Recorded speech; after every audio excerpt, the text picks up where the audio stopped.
earning only $1,000 a month? That's like a college student's allowance. Even students make more, don't they?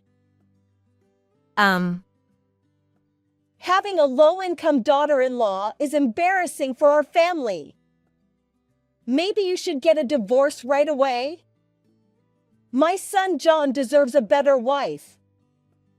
After all, he's highly educated, earns well, and is tall. As she looks at the pay stub, my mother-in-law has been making snide remarks. But the truth is, it's not even my pay stub. My name is Arya, and I'm a 32-year-old nurse. I've been married to John for 5 years. We met through a university club, became a couple, and eventually got married. Our first encounter was at a party when he was a medical student, and I was studying nursing.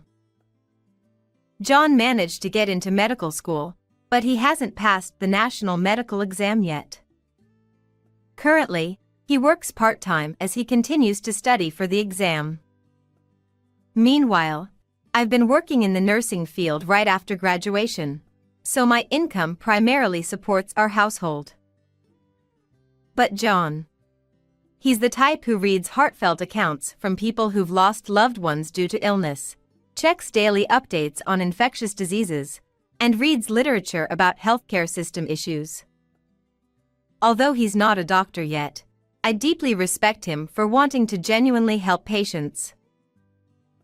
I couldn't possibly abandon him just because he's in his 30s and doesn't have a stable income. And here's the secret: John hasn't even told his parents that he's not a doctor yet. Sorry, my mom is being annoying. Oh well. It's fine. It doesn't matter. Even though I'm your wife, I've forgiven you, so you don't need to worry about your parents. Just follow your own path. You only have one life. And that was our little secret. As for why it hasn't been discovered, John works as a night security guard at the hospital where I work. Technically, he's employed by the hospital, so it's not entirely untrue. Although he didn't pass the exams, he still has knowledge, and I can provide him with information from the field. He can carry on plausible conversations, and no one suspects that he's not actually a doctor yet. So, during the rare occasions we meet my in-laws, I've been saying things like, "Oh yes, he's very popular with the patients." Sometimes, a gentle lie can be more helpful than a harsh truth. In reality, telling a patient, "You have only 3 months left to live, and there's no cure," is less effective than saying, "Your complexion looks good today, and you've had a hearty meal." Humans are like that.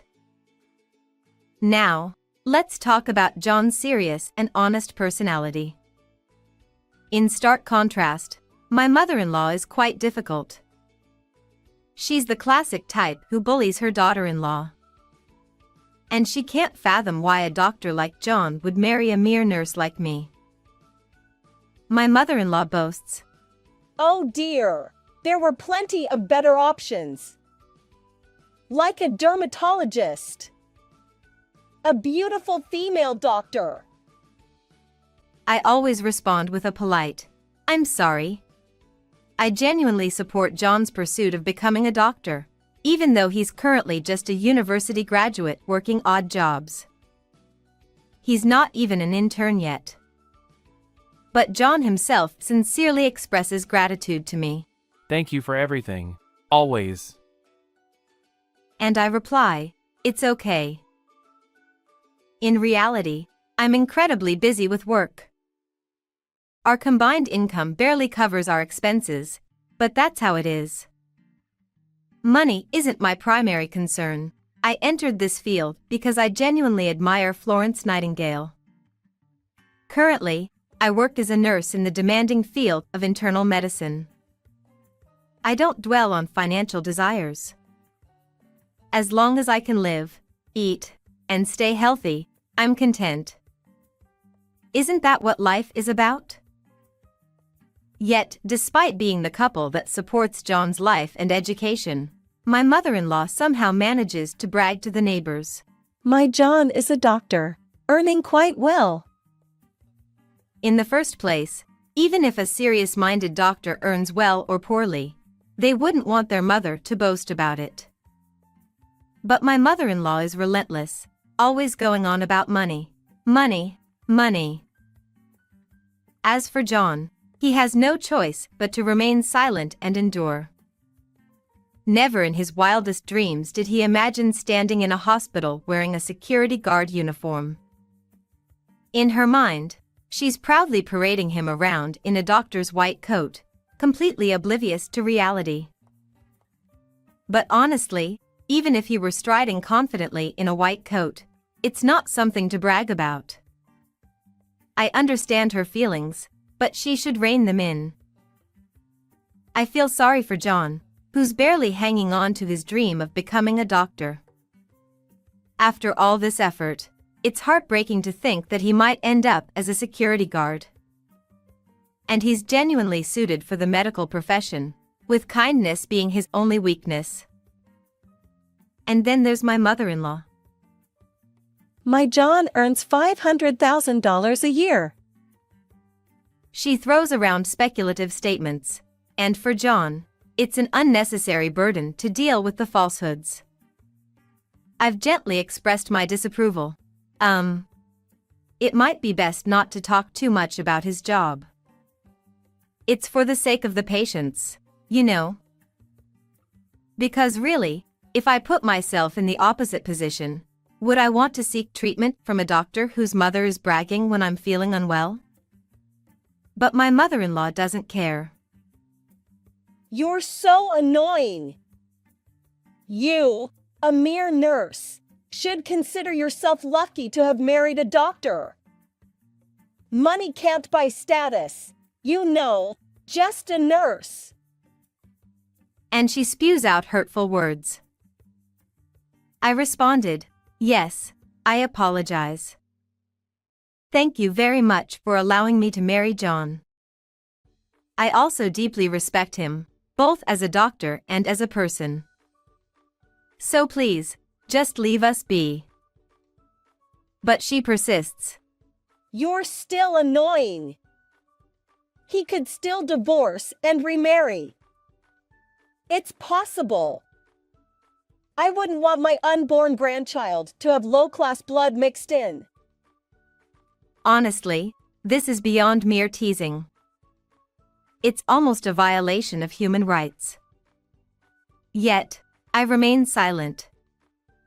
Somehow, compared to saving patients' lives or fulfilling my duty at work, my mother-in-law's snide remarks seem trivial. I can't even bring myself to engage with her properly. However, amidst those days, the long-awaited moment finally arrived. In reality, my parents-in-law's home is a 30-minute train ride from our house where my husband and I live. Since we didn't visit them often, and I was busy with work, our relationship with the in-laws wasn't particularly deep. Thus, our previous lies had been effective. But one day, for reasons unknown, whether out of boredom or impatience, my mother-in-law suddenly showed up at our place. This house is so cramped. Why does my pride, John, have to live in such a shabby place? As she glanced at the neatly arranged medical textbooks, her eyes narrowed. Well, just as I expected from my John. She even took photos with her phone, but the majority of the books were past medical exam question collections. Internally, I was nervous because this year's materials were also there, clearly revealing that he was a current exam candidate. My vital signs were in jeopardy. However, I put on my best act. Apologies. Both of us are busy with work, and we haven't had time to move. Given the current circumstances, I subtly tried to encourage her to leave. But to my surprise, my mother-in-law began searching in our house. Hold on. What's with these odd dishes? If you're a doctor's wife, you should buy prestigious tableware. I'm sorry. We use affordable ones. You should throw away such things. Well, given that John's study materials and tuition fees were costly, we couldn't afford extravagance. As long as the food looked presentable, that was enough. Right now, passing the exams is our top priority. John happened to be working as a security guard at the hospital that day. It was fortunate that he wasn't home. I didn't want to witness him getting hurt, so I had hoped my mother-in-law would leave while he was still at work. However, her house-hunting efforts persisted. Why is he wearing such student-like clothes? If he's a doctor, you should buy high-end designer clothing for him. She discarded the clothes that John loved. And then, what's with this watch? If he's a doctor, you should get a luxury timepiece for him. apparently, she hadn't realized the convenience of a smartwatch and threw it away. John's personal belongings were being discarded one after another, things he had painstakingly purchased with hard-earned money. Despite his pride likely being shattered by standing outside instead of practicing medicine within the hospital walls, he continued to strive for his dreams, fueled by his blood and sweat. But there was no stopping her actions anymore. How can a doctor live such a poor life? It's because he married the god of poverty. Why isn't he living in a luxury high-rise? It's absurd. Unbelievable, really. I even thought we could go shopping together and get a nice bag from you. Before addressing John's status as an exam candidate, I had to point out that my mother-in-law's expectations of him were fundamentally misguided. As a fellow professional, I knew that money-driven doctors were out of the question. I apologize for being forward, but he's not that extravagant. Our current lifestyle aligns with our means. I subtly conveyed this, but my mother-in-law remained unyielding. You're so annoying. Do you know how much John struggled to get into medical school? And now we're waiting for the return on our investment in his upbringing and tuition fees. Yet, because of you, we're in this mess. Don't play games with me. The mother-in-law, perhaps increasingly agitated, did not stop her inspection of the house. She rummaged through the kitchen and then proceeded to check every closet, discarding anything that was cheap. Shockingly, she even started to open a box where utility bills and other papers were stored. That's when a pay stub appeared, showing an amount of about $1,000. John's name was clearly written in the name field, but whether due to her farsightedness or not, the mother-in-law didn't notice it at all. $1,000? She screamed. What is this? $1,000? You, a nurse. That's less than what John makes in a day. You, the wife of an internist, only making $1,000? Are you slacking off at work or what? She began to go mad. So this is why you're living in poverty. You're a money eater, aren't you? Not working properly, seducing a doctor while being just a nurse, working as if it's just a part-time job because it sounds good. $1,000 is nothing. You might as well quit. That money was what he earned, fitting in work between study times, on an $80 daily wage. It was a pure number that could never be considered the same whether it exists or not. But the mother-in-law's frenzy didn't stop, leading to the worst-case scenario. You poverty-stricken thing! Get a divorce now! At that moment, the sound of the front door slamming shut could be heard. John had returned home from his part-time job.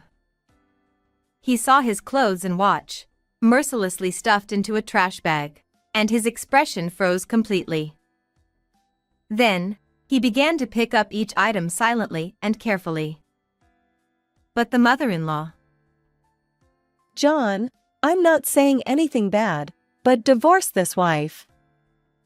Why?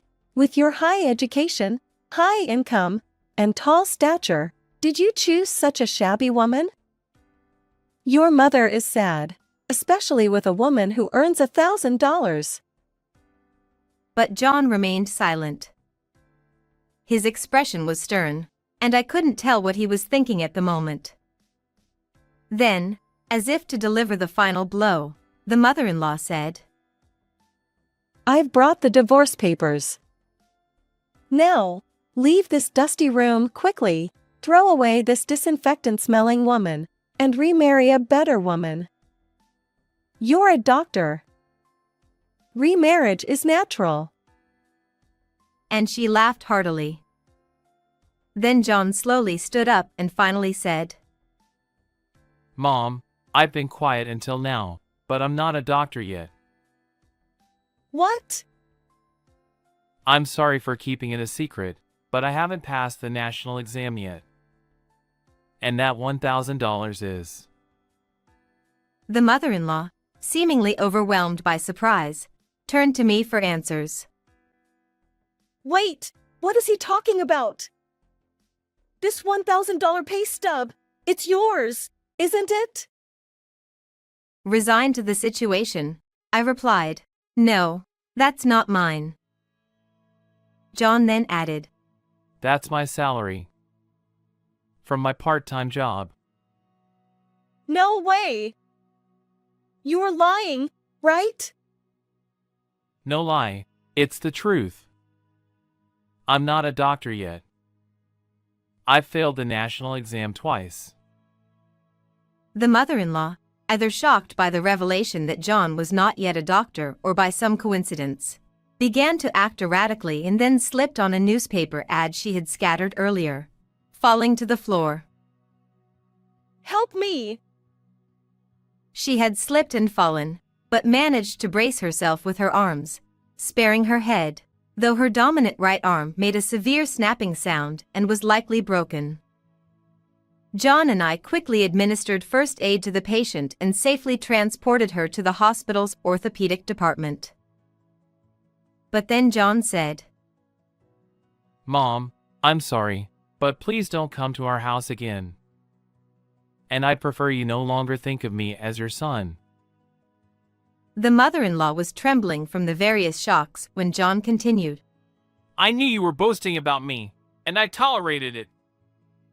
I felt guilty for lying.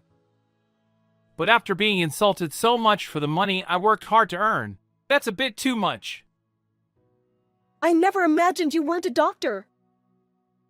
Whether I'm a doctor or not doesn't matter. I'm an adult, and it seems we can't bridge our differences in values, so let's cut ties. And with that, John decided to sever his familial ties with his mother. The mother-in-law, whose only pride was boasting about John, seemed utterly deflated.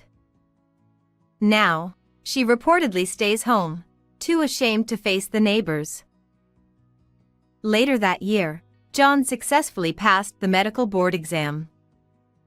Though he was a bit older, he shone brightly as a new intern, never forgetting to show kindness, such as offering coffee to the security guards. And so, we were blessed with very peaceful and happy days. If only the mother-in-law had waited a few more months, her wish would have truly come true, and she would have seen John in his white coat. It's a pity, really, a case of reaping what one sows. How was this story? If you liked it, please please subscribe to the channel. See you in the next video.